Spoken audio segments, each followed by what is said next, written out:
A ocupação por hominídeos na Península Ibérica data do Paleolítico, registrando-se diversos vestígios em Portugal e Espanha.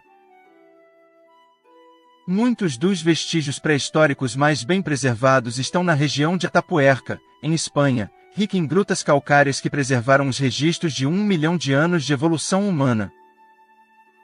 A chamada Revolução Neolítica, com a passagem do homem de simples recolector para a agricultura, levou as populações a fixar-se definitivamente, tendo por base uma economia produtora e proporcionando um maior controle das fontes de alimentação. Embora a península tenha desenvolvido tardiamente a agricultura, o Neolítico trouxe mudanças à paisagem humana da Península Ibérica a partir de 7.000 anos, com o desenvolvimento da agricultura e o início da cultura megalítica da Europa, que viria a espalhar-se por grande parte da Europa Ocidental e parte do norte da África. Os povos ibéricos eram um povo que habitou as regiões sul e leste da Península Ibérica na Antiguidade. Existem pelo menos 3 teorias sobre a origem dos ibéricos. Segundo uma teoria, os iberos são os habitantes originais da Europa Ocidental e os criadores da grande cultura megalítica que teve início em Portugal. Segundo outra teoria, os iberos são de origem ibéria-caucasiana e construíram ópidos muito semelhantes às mesmas construções encontradas na Escócia.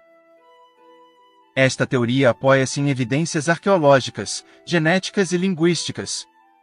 Caso esta teoria seja verídica, os iberos foram o mesmo povo dominado pelos celtas no primeiro milênio antes de Cristo, na Irlanda, Grã-Bretanha e França. Quando as primeiras migrações celtas chegaram ao ocidente europeu, os iberos já estavam estabelecidos há alguns milênios, principalmente no leste da Península Ibérica, uma região onde eles lutaram ferozmente contra a dominação romana. Migração e nomadismo eram muito comuns naqueles tempos. Contra os romanos, a aliança entre iberos e celtas tornou-se mais forte. Por outro lado, uma terceira teoria sugere que eles são originários do norte da África, a região da qual provavelmente emigraram no século VI a.C. para a Península Ibérica, onde ocuparam uma faixa de terra entre Andaluzia e Languedoc na França. As ondas de emigração de povos célticos, que desde o século VIII até ao século VI a.C. entraram em massa no noroeste e centro da atual Espanha, também entraram em Portugal e Galiza, mas deixaram intactos os povos indígenas da Idade do Bronze Ibérica no sul e leste da península. Geógrafos gregos deram o nome de Ibéria, provavelmente derivado do rio Ebro, a todas as tribos instaladas na costa sudeste, porém, no tempo do historiador grego Heródoto, este era aplicado a todos os povos entre os rios Ebro e Tinto Elva, que provavelmente estavam linguisticamente vinculados, e cuja cultura era distinta dos povos do norte e do oeste. No entanto, havia áreas intermédias entre os povos célticos e iberos, tais como as tribos celtiberas do noroeste da Meseta Central. Das tribos iberas mencionadas pelos autores clássicos, os bastetanos eram territorialmente os mais importantes, e ocupavam a região de Almerã e as zonas montanhosas da região de Granada. As tribos a oeste dos bastetanos eram normalmente agrupadas como tartessos, um nome derivado de Tartécia que os gregos davam à região. Em relação à sua cultura, as tribos do noroeste da costa valenciana eram muito influenciadas pelas colônias gregas de Emporium, a moderna Ampúrias. Na região de Alicante, a influência provinha das colônias fenícias de Malaca, Sexi e Abdera, que depois passaram para os cartagineses. Na costa leste, as tribos iberas parecem ter estado agrupadas em cidades-estado independentes. Em santuários religiosos encontrarão-se estatuetas de bronze e terracota, especialmente nas regiões montanhosas. Há uma grande variedade de cerâmica de diversos estilos ibéricos. Já foi encontrada cerâmica ibérica no sul da França, Sardenha, Sicília e África, e eram frequentes as importações gregas, tais como a esplêndida Dama de Elche, um busto com características demonstrativas da forte influência clássica grega. A Dama de Elche, que data do século IV a.C., é uma escultura da época ibera com influência helênica, encontrada a 4 de agosto de 1897 em Elche, perto de Alicante na Espanha, passou a constituir o símbolo de toda uma cultura ibérica. A economia ibérica detinha uma agricultura rica, exploração mineira intensa e metalurgia desenvolvida. A língua ibérica era uma língua não indo-europeia, que continuou a ser falada durante a ocupação romana.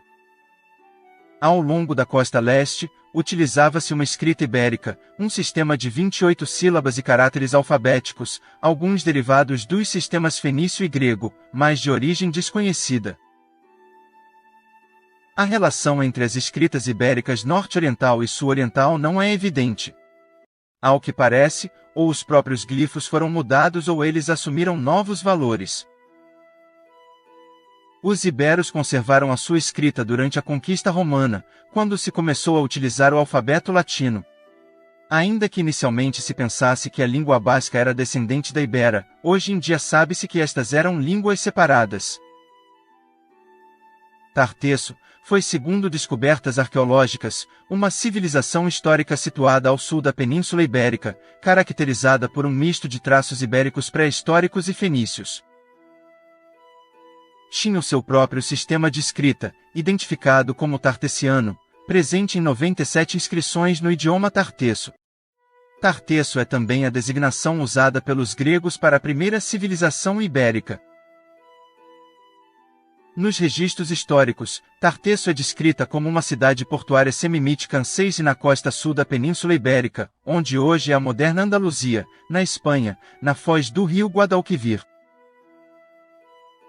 Aparece em fontes gregas e do Oriente Próximo a partir do primeiro milênio antes de Cristo. Heródoto, por exemplo, relata que se situava além das colunas de Hércules.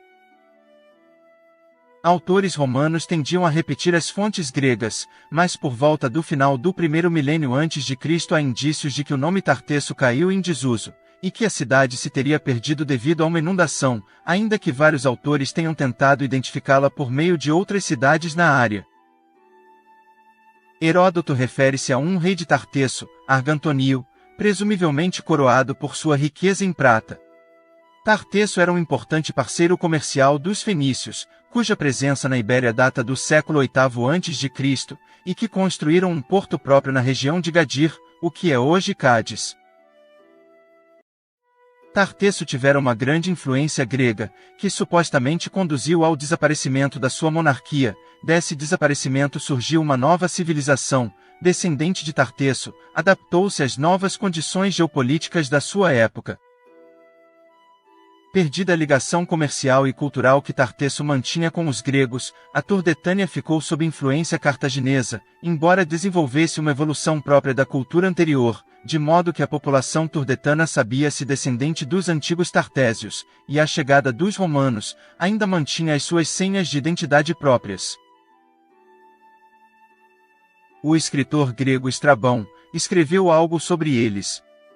São considerados os mais cultos dos iberos, pois conhecem a escrita, e segundo as suas tradições ancestrais, até mesmo têm crônicas históricas, poemas e leis em verso que eles dizem ter 6.000 anos de antiguidade. No século VI a.C., Tartesso parece desaparecer abruptamente da história, talvez eliminada por Cartago que, depois da Batalha de Alália, teria feito pagar a aliança com os gregos. Outros dizem que foi refundada, sob condições pouco claras, com o nome de Carpia. Os romanos chamaram a ampla baía de Cádiz Tartessius Sinus, mas o reino de Tartesso já não existia.